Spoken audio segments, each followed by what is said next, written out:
眼前的男人正在被面前的警察铐上手铐，等到警员带他去到转运车上。刚刚成年的麦克即将第一次进到监狱，在做完了入狱前的准备之后，忐忑不安的麦克换上了狱服，听着犯人们戏弄自己的声音，麦克十分的无助。可就在他进监狱的第一天，什么都不懂的麦克便被监狱内的小头领给盯上。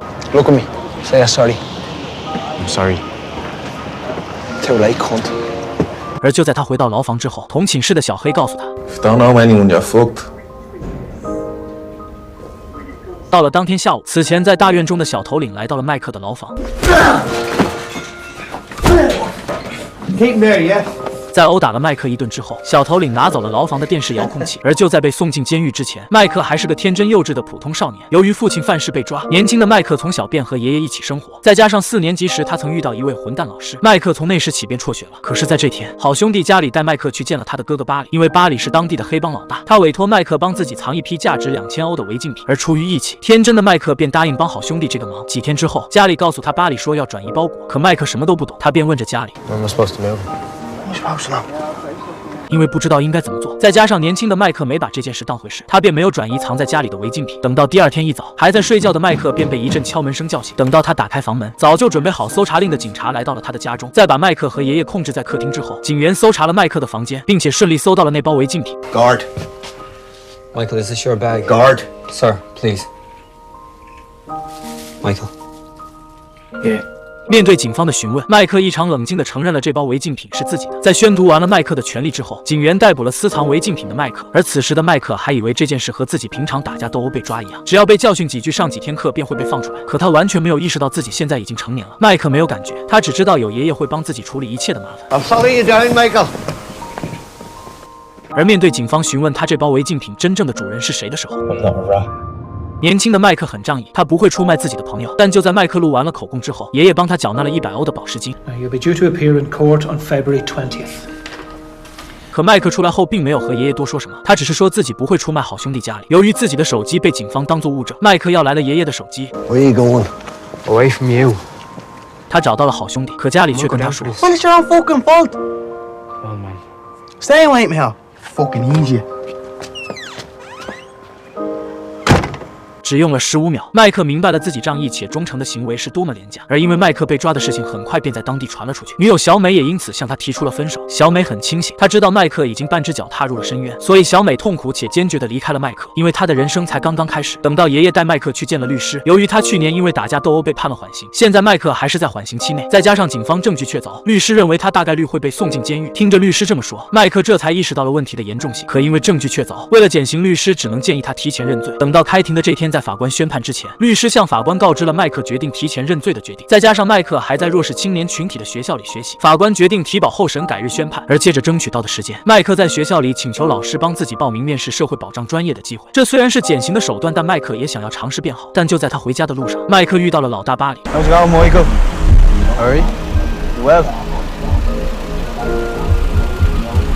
等到麦克回家，爷爷让他去监狱见一下父亲，看看当爹的对麦克认罪这件事有什么意见。可监狱里的父亲却反问道 What do you want me to say? Nothing, Dad. 再见完了父亲之后，麦克回到了家。由于第二天法官就要宣判了，他十分害怕地找到正准备睡觉的爷爷。 We won't be able for it. It won't be as bad as you think. It will. You'll have to toughen up, Michael. You're not a kid anymore. Go back to bed now. 能看出来，虽然麦克比较冷漠叛逆，但他还是离不开爷爷的陪伴。在最后叮嘱完麦克之后，爷俩一起去到了法庭。在法庭上，虽然律师用尽了办法恳求，可法律终归是法律。麦克最终被法官决定要在监狱里服刑2个月。听着判决，他流下了泪水，因为麦克不知道监狱里会发生什么。在顺利入狱之后，典狱长先是询问了麦克一些基本问题，然后他便问着麦克是否认识当地的这些帮派分子。 I know him to see. Probably not very happy with you, are they? Probably not. I don't know. 而在被小头领抢走了遥控器之后，麦克想要把遥控器拿回来，他希望是由小黑帮自己。可小黑为了尽早出狱去见孩子，他不能在监狱里犯事，不然小黑可能会彻底失去见孩子的权利。不过在两人说话的时候，麦克身后的一位大哥戴夫关注到了他。等到探监的日子，爷爷看着麦克脸上的伤痕，他告诉孙子 You've got to fight back in here, Michael. Look at me. Do you hear me? 可是，在没有人帮助的情况下，应该怎么做？麦克真不知道。但好在这时，那位关注麦克的戴夫找到了他。戴夫告诉麦克 You have to attack that fella. What? You have to attack him. It's none of your business. He'll be back into you then. Again and again, more people will. 可他不敢去。戴夫则告诉他放宽心。We wait outside the door. You follow. I'm not asking. How's that? 在戴夫的照看下，麦克冲进了那小头领的牢房。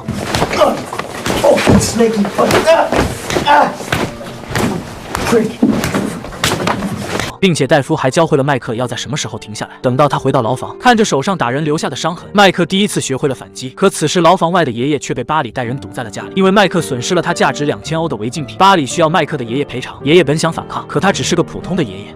If you try and disappear, I'm gonna take it out on Michael inside. I won't.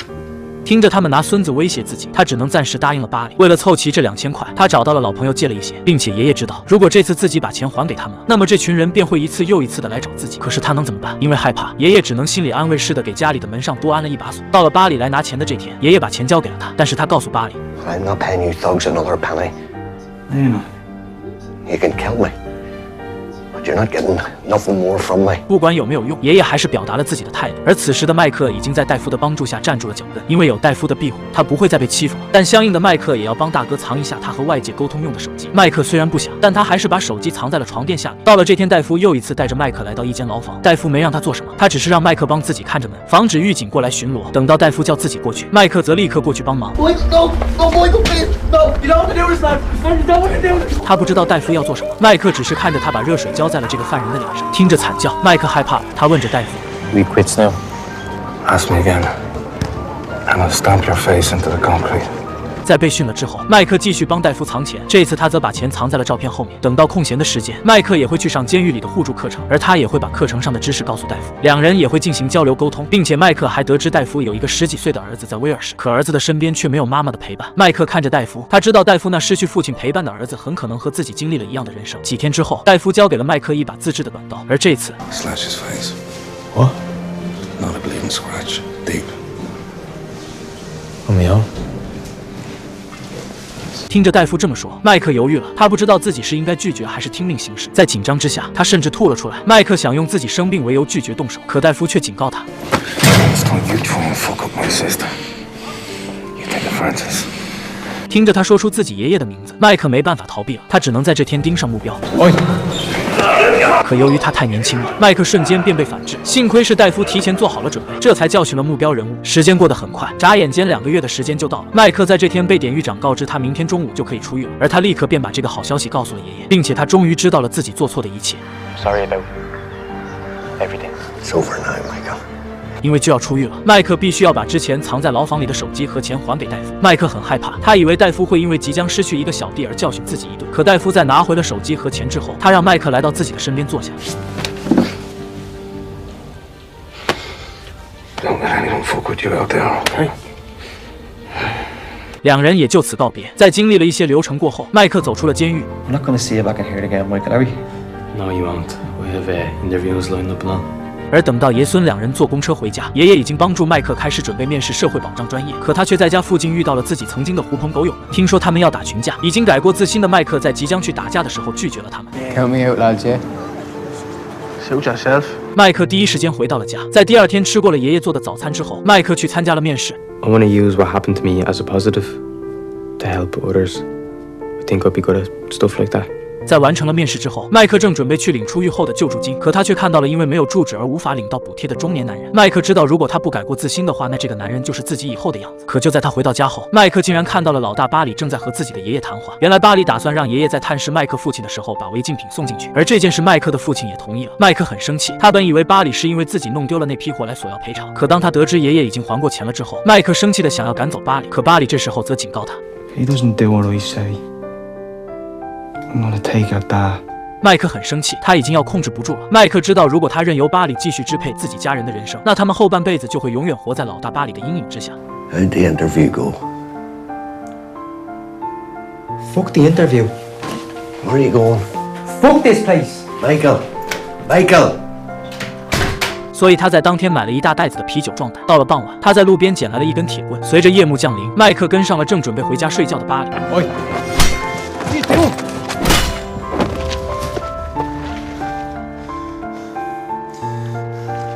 Come near me, Grandad, again. I'll be fucking back.